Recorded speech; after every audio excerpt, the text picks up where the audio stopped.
Welcome to Cosmic Conversations, the Bhagavad Gita decoded like never before.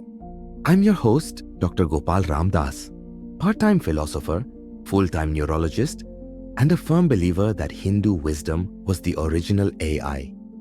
In this podcast, we explore the Bhagavad Gita, not with incense sticks, but with logic, science, and a sprinkle of humor. And I'm Partha Murthy, no relation to the mighty warrior, but as you'll soon hear, we share more than just a name. Today we dive into Chapter 1, Arjuna Vishada Yoga, or as I like to call it, the Great Mental Freeze. Picture Arjuna, stuck and bewildered, much like my crypto portfolio in that unforgettable year of 2022. True story. Tell me, have you ever faced a moment where your heart said one thing, but your duty said another? Where even breathing felt like a decision? Well, that's the very crossroads where Arjuna finds himself, and precisely where our cosmic conversation begins. This chapter is a fascinating deep dive into the human mind under immense pressure. Arjuna exhibits classic signs of what we now recognize as an anxiety attack: trembling, a parched throat, dizziness, and a profound moral confusion. Sound familiar? Psychology backs it up. When the brain hits fight or flight, it hijacks logic. Exactly. And remember, this isn't just any battlefield. It's family on both sides. Arjuna sees his beloved teacher, his grandfather, his cousins, and friends, the people who raised him, laughed with him, trained him. He turns to Krishna and says, "How do you expect me to fight them? What's the point of a kingdom soaked in blood? Won't I be sinful, killing my own?" And Kurukshetra, the battlefield, is symbolic. It's not just a land of war. It's the mind. The two armies, your inner conflicts, dharma versus desire, guilt versus responsibility, inner voice versus peer pressure. Let's pause here.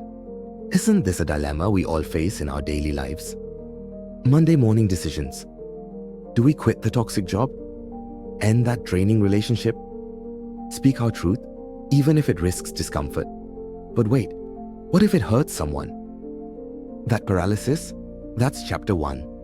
Even the greatest of us break down. And that is the first step to awakening. Exactly. Arjuna literally gives up. He says, "My Gandiva slips from my hand. My skin burns. My mouth is dry. I can't do this. Let them kill me instead." Here's a curiosity. Did you know even Einstein once said, "When I read the Bhagavad Gita and reflect about how God created this universe, everything else seems so superfluous." Even the greatest minds knew life isn't just equations, but before real wisdom enters, you must collapse. You must question. That's where it all begins. Chapter 1 is about confusion.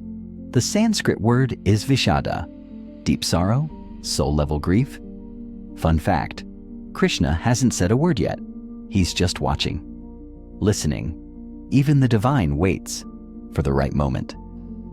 Nakanksi vijayam, nacharajam sukhani. I do not desire victory, kingdom, or pleasures. Chapter 1 ends with Arjuna dropping his weapons. That is the first moment of growth, admitting you're stuck. Totally. Like Elon Musk once said, "It's okay to be wrong. It's not okay to stop questioning." If you've ever felt stuck, lost, or heavy-hearted, remember, even Arjuna, the chosen one, broke down first. And if you're tired of shallow Instagram motivation, stick around. The Gita isn't hype, it's depth. It'll awaken your consciousness, and you'll feel it in your soul. In the next episode, we unpack Chapter 2, the operating system of the soul, where Krishna finally speaks, introducing the immortal self, way before anyone even dreamt of quantum consciousness or neural networks. Until then, remember, your battlefield is your mind, your enemy is confusion, and your victory is clarity. Stay tuned, stay curious, stay cosmic.